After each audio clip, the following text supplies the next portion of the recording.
You're listening to the Author Stories Podcast, bringing you the story behind the stories and the storytellers. Margaret White, Terry Brooks, Sheena Kamal, Matthew Quick, JT Ellison, Walt D. Williams, Brad Ford, Corey, Dr. O, Brandon Sanderson, Robin Mott, Ernest Klein, Jim Butcher, Charlene Harris. Visit hankgarner.com for archives of all the shows. Today's guest is... Well, thanks for joining me again for the Author Stories Podcast, where I bring you the story behind the stories and the storytellers.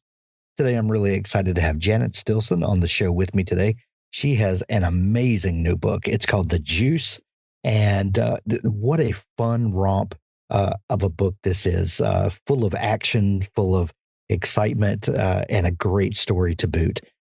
This is a must-have for your to-be-read pile, for sure. Welcome to the show, Janet. Well, hello, and that was a wonderful introduction. I'm glad you feel that way. Absolutely. Janet, we begin each show with the same question, and that question is, what is your first memory of wanting to be a writer or storyteller? You know, I knew you were going to ask this question, and so I've been thinking about it, and I've got kind of a two-part answer for you, because I knew from a very, very early age that I loved telling stories, because every Saturday morning, my mother and my sister and I would climb back into bed after breakfast, and my mother would open storybooks, and she would, tell us stories. But then after a while, she'd put the books down and she'd start a story. And then my sister Marion would pick it up and tell a little more. And then, excuse me, I've got a frog in my throat. And then I would pick it up and tell a little more. And I really fell in love with the whole process of creating stories through my mom.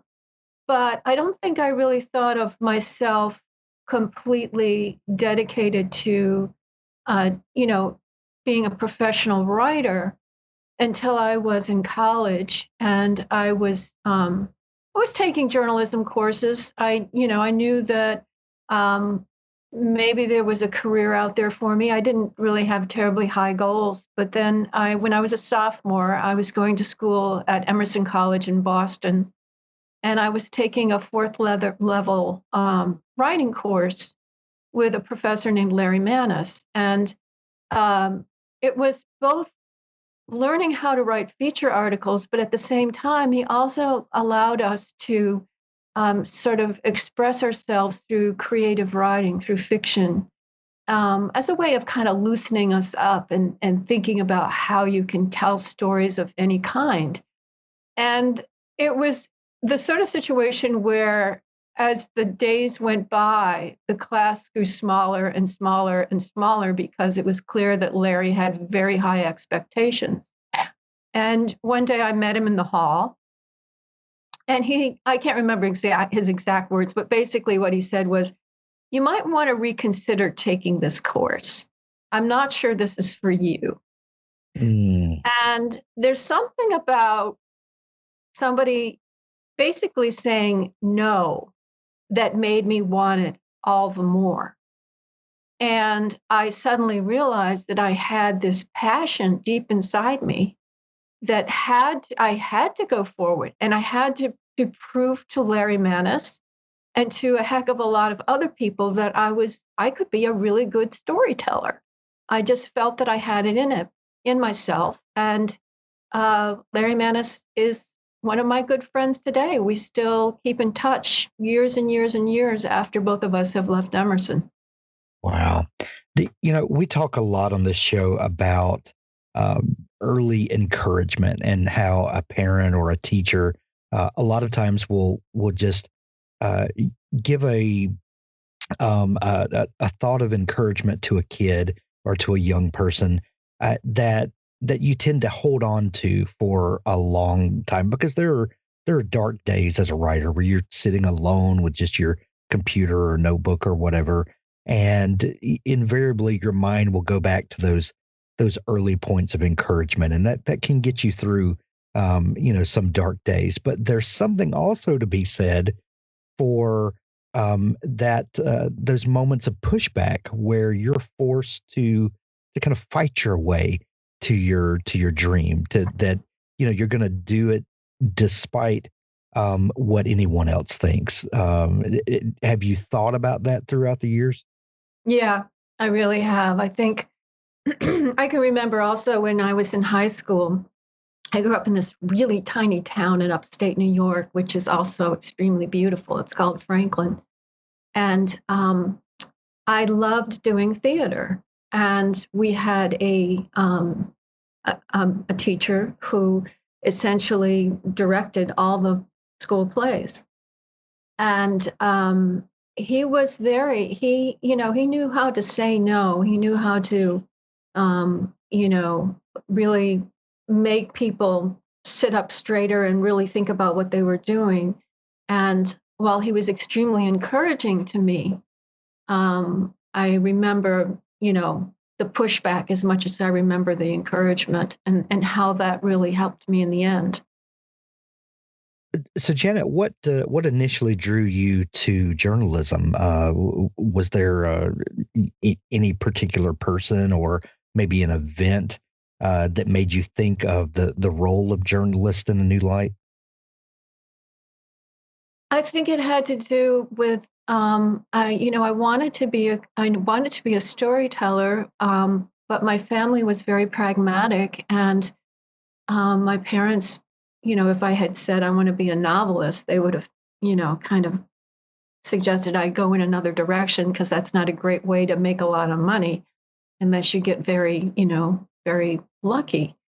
And so journalism seemed like a real good way to make a living as a storyteller. And I kind of fell into writing about showbiz and the media industry. I helped. I just, even though I had gone into journalism for very practical reasons, I really fell in love with chronicling the adventures of these big media companies and sort of seeing what executives were doing behind the scenes in terms of new shows that they were producing or new technology that they were playing with, or how powerful politicians were using the media to their own advantage and to the disadvantage of their, competitors. So it was, it became a passion just as much as creative writing was very much a passion.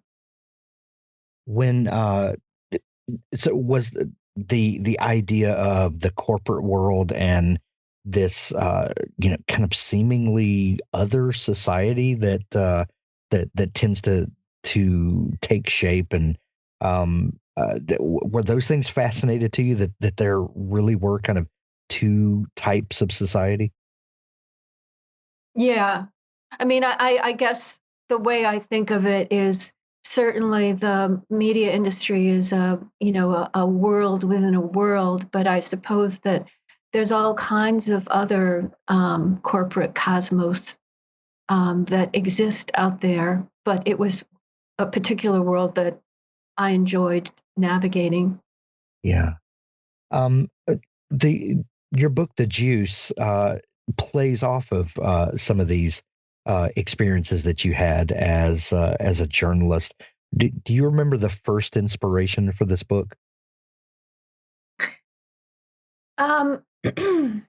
That's a hard question for me to ask. I think it sort of came up on me little by little. I don't think. I mean, there have been stories that I've written where it suddenly hits me, and I'm crossing a street and I nearly get hit by a car. This was not one of those stories. This was something that I watched the old TV or the old movie network, and then I started watching other productions on television that were within the world of television or media more broadly, and it suddenly occurred to me, wouldn't it be interesting to imagine what it would be like to work within a giant media company a few decades into the future? And because so many of the chats that I'd had with executives in the business over the years had to do with talking about the future, about what they were going to be doing next. It was sort of, my whole mind was always sort of focused on the future for my journalism. And I just sort of took that and turned it into a sci-fi world that included, a lot of it is my own imaginings, just trying to play out how certain trends within the business today might eventually, evolve. And then to add some fantasy to it as well. Some things, God, I hope it doesn't happen, but you never know. But it's fun to think about the what ifs and playing out scenarios that you see and kind of playing with where they might lead. I think that's that's an important role for the science fiction writer. Absolutely. You sort of have to do that. Right. You spent a good bit of time working at Variety. What were some of the things that you learned working within the industry, but kind of as an outside observer while being in the industry? What were some of the things about the entertainment industry that surprised you? Well, the environment of Variety at the time I was there was in and of itself like being inside a Dickens novel, because we were in an office on the second floor of an old building with Formica topped desks on either side of a very narrow room. And there were men of every size and shape and age you can imagine. And then there was me. And there was a ladies' room and there was a men's room. And because I was the only lady, it was just used interchangeably. And so it was fun just being in that environment in and of itself. And then when I was at Variety, I was very young. I was an assistant to the television editor. And so a lot of what I was doing was editing what other people wrote from Rome, from London, from Madrid, from Australia. These stories would come in about how the television business was changing. And so every story that I copy edited, I was learning the whole sort of what was going on in the world of television at that time. And then you factored into that there were other people in that newsroom that were covering the theater or radio or you name it, any form of entertainment was in that magazine. And then I started doing some initial reporting myself and realized how important the government is in terms of how it keeps some players out of doing what they want to do because of their regulations, and it allows others to really spread their wings, so to speak. So all of that sort of push and pull was fascinating to me. Dream Author by Sophie Hannah is an immersive 14-month coaching program for writers at any and every level of experience, and also for those of you who want to write and are just waiting for the right encouragement and guidance to get you started. Your writing dreams should make you happy. For so many of us, our dreams are not a source of happiness. Instead, they cause us stress, guilt, frustration, and even shame. Here's the great news. All of these feelings are natural and all writers experience them. The problem, though, is that when your writing dreams bring you more anxiety than joy, it affects your resolve and your productivity, and you end up not taking the action you need to take in order to propel your dreams in the right direction so that they can stand a strong chance of coming true.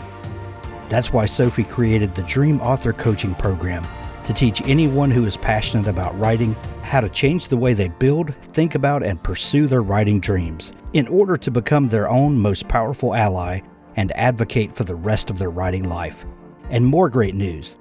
Once you've learned that skill, it lasts forever. Visit dreamauthorcoaching.com to get started today. Authors, I have a fantastic new service to tell you about. It's called PubSite. PubSite is a service to help you build your very own website, your home on the web, where you can promote your work and give your fans a place to connect with you. PubSite is a website platform that allows every author, regardless of budget, to have a great-looking professional website developed by the book marketing professionals at FSB Associates. PubSite is the new, easy-to-use DIY website builder developed specifically for books and authors. Whether you're an author of one book or 20, or a small publisher, PubSite allows you to build, design, and most importantly, update your website pain-free. No need to be dependent on a designer or webmaster to make a small but costly change to your website. Save the money and do it yourself. PubSite is the best platform for authors because it's a book-centric platform.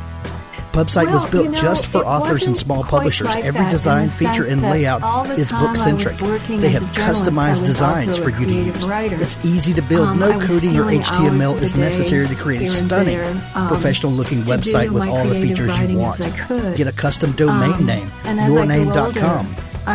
It's simple to update. You can add all of your books, add a blog and a book tour, sell from any retailer, manage your email list and social media, and even do e-commerce. Build your website with a 14-day free trial, then pay just $19.99 per month, which includes hosting. And we offer packages starting at $499 to set up the website for you. Pub-site.com, the place to help authors find their home on the web. And that's pretty much what I do today. And I enjoy, both worlds. I know you've been published in Asimov's with a short story. I know. How do you see the difference in short story writing and writing a novel like The Juice? Do you approach those two forms differently? Is there a different purpose for a short story as opposed to a novel? Well, it's interesting because when I was writing The Juice, and I'd never written a novel before, it was a brand new format for me, although I'd read novels, since I was very young.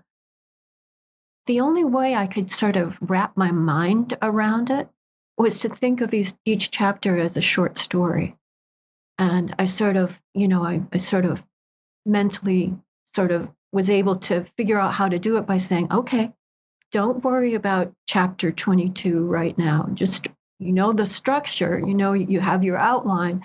Just treat each one as like a little gem and go from one stepping stone to the next. But I have to tell you that writing short stories is a very special and at times almost an intricate matter because you want to tell the story with a strong beginning, middle, and end in not a lot of words. I just finished a short story that's 10 and a half pages.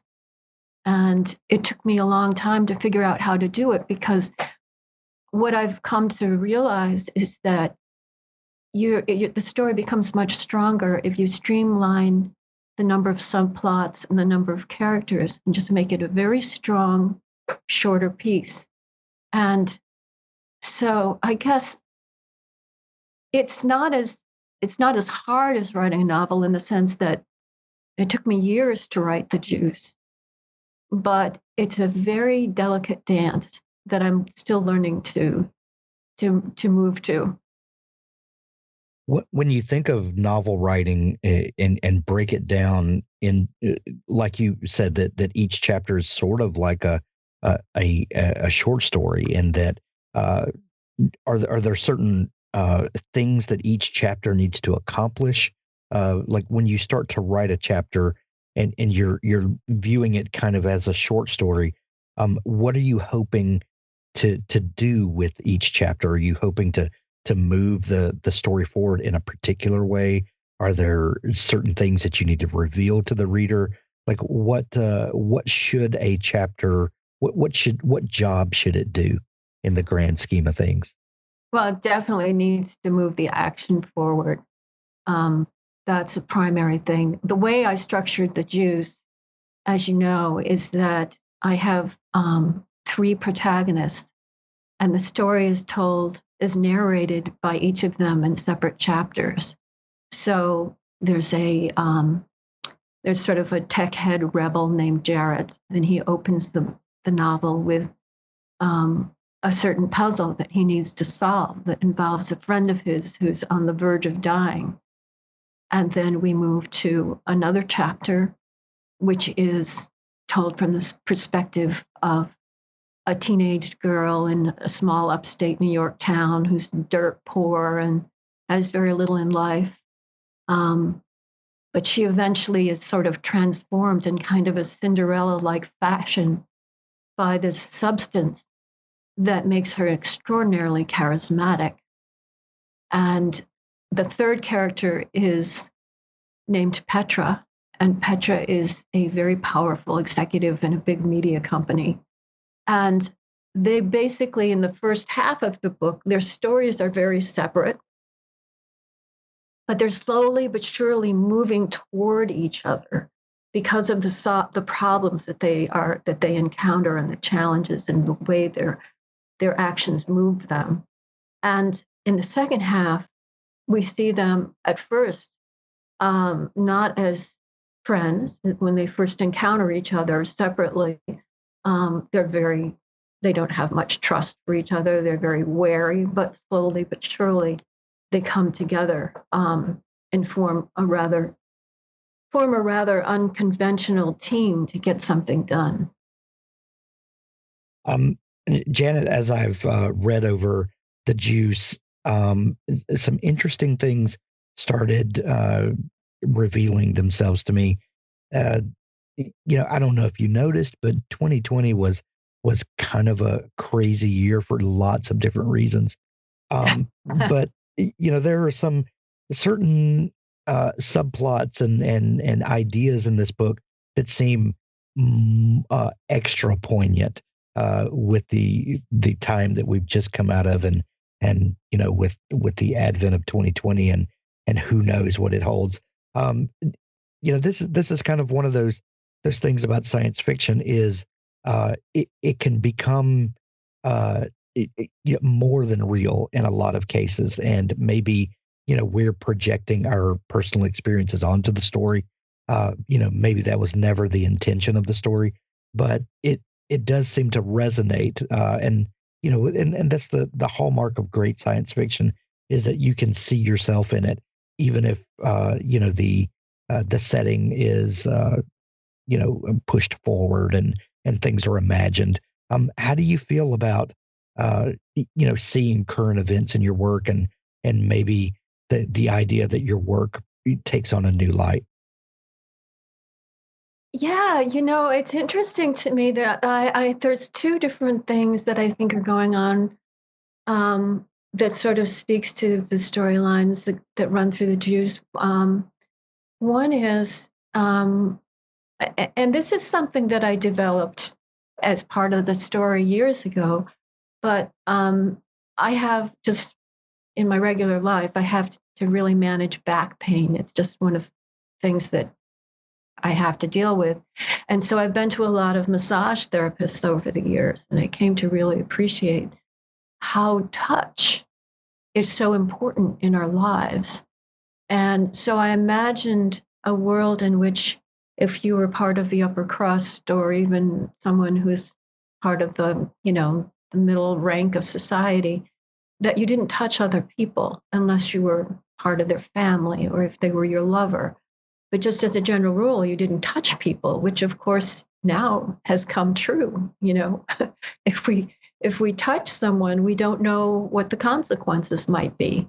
But at the time that I developed that, it didn't come out of that in any way.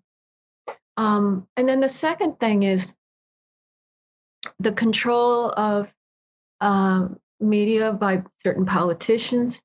In the world that I've created, what we think of today as PBS has become an arm of the government and is also a commercial venture. And the vice president of the United States is the chairman of this big media company. And it's used as a platform for him to set his agenda. And this is something that comes out of my observations over the years about how television in particular, but then by extension, the internet has changed and become a mouthpiece in a much more pronounced ways for certain viewpoints, if not very particular politicians.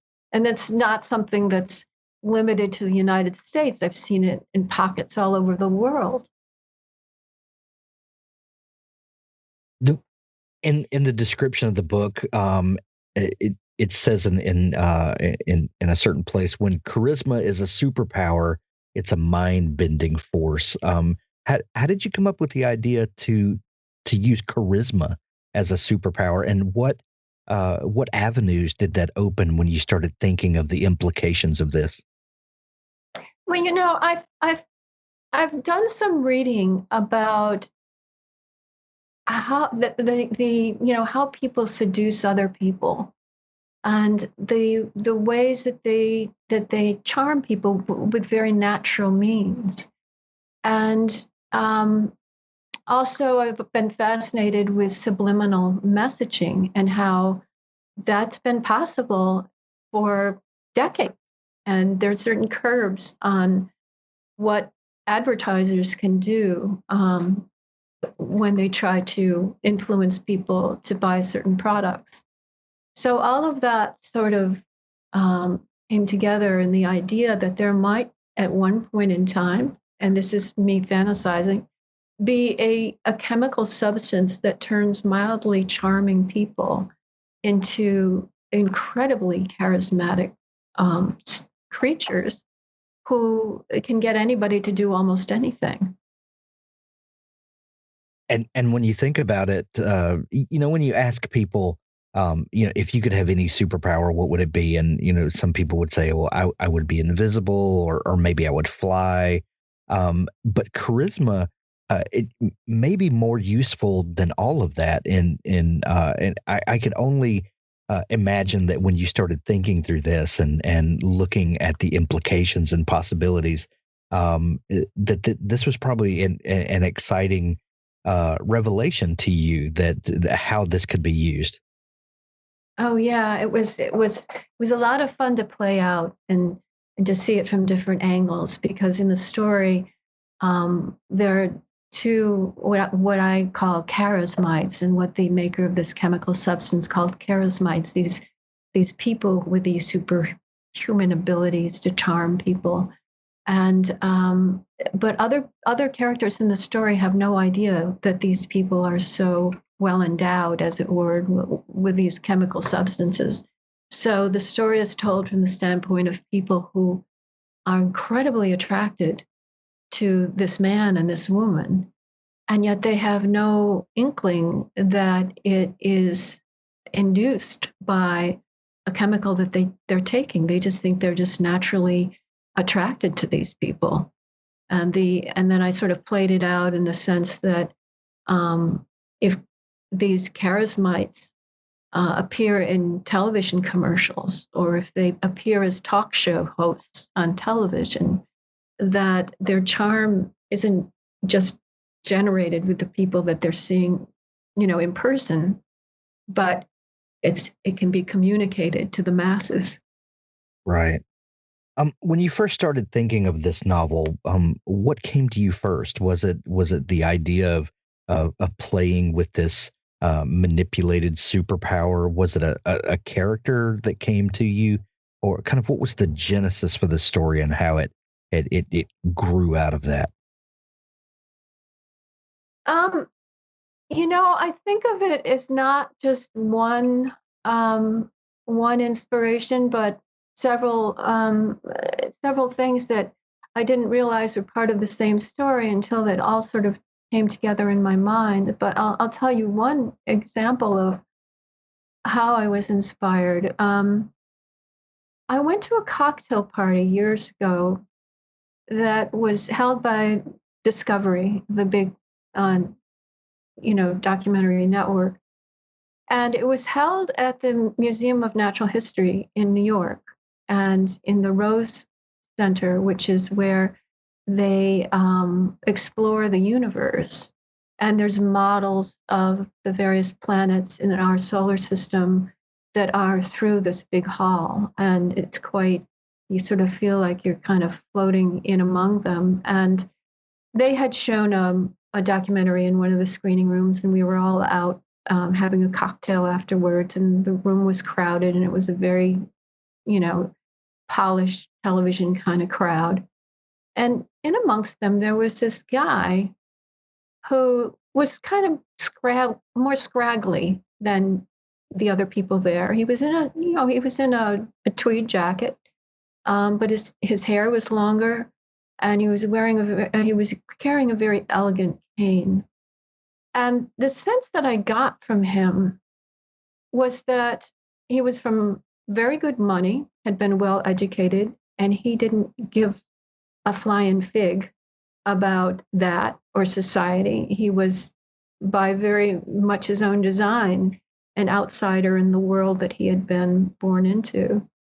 And I didn't talk with him, but I observed him, and he made me sort of think about a character that might be like that, and how much fun it would be to explore the world from that person's point of view. And so he became my character, Jarat, who is one of the three main protagonists in the story.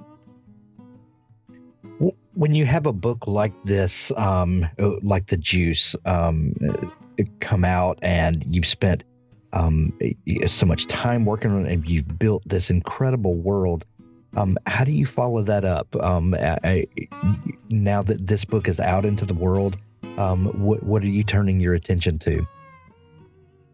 Right now, I'm working on a project that is taking the form at this point in time as a TV series. Because I've written film scripts. I've never written a TV series, but I feel like this is a TV series, and it also could be turned into a novel as well. But that's what I'm playing out. And I have sort of taken notes on a sequel novel to The Juice, but I haven't been, I'm sort of curious to see how the first book does and what kind of a response it gets, and then to sort of take it from there. Well, The Juice is out everywhere now. Wherever you buy books, you can grab a copy. And we're going to put links to it in the show notes of this episode to make it easy for folks to find. Janet, if people are fascinated by your story and love The Juice, where can they find you online to connect with you? JanetStilson.com. Excellent. We'll put a link there as well. Janet, thank you so much for taking time to come on the show. We're going to send everyone to pick up their copy of The Juice. And thanks for your time. Oh, hey, thank you. Authors, if you're looking for a partner to help ensure that your book is the best it can possibly be, look no further than Pico's House. Crystal and her staff make a conscious effort to be critical yet courteous. They also strive to make the business side of things run smoothly so that you can rest easy knowing that your manuscript is in capable hands. Whether you need beta reading, developmental editing, a manuscript critique, line editing, copy editing, or proofreading, Pico's House is the one-stop shop for you. Check them out today at picoshouse.com to get started.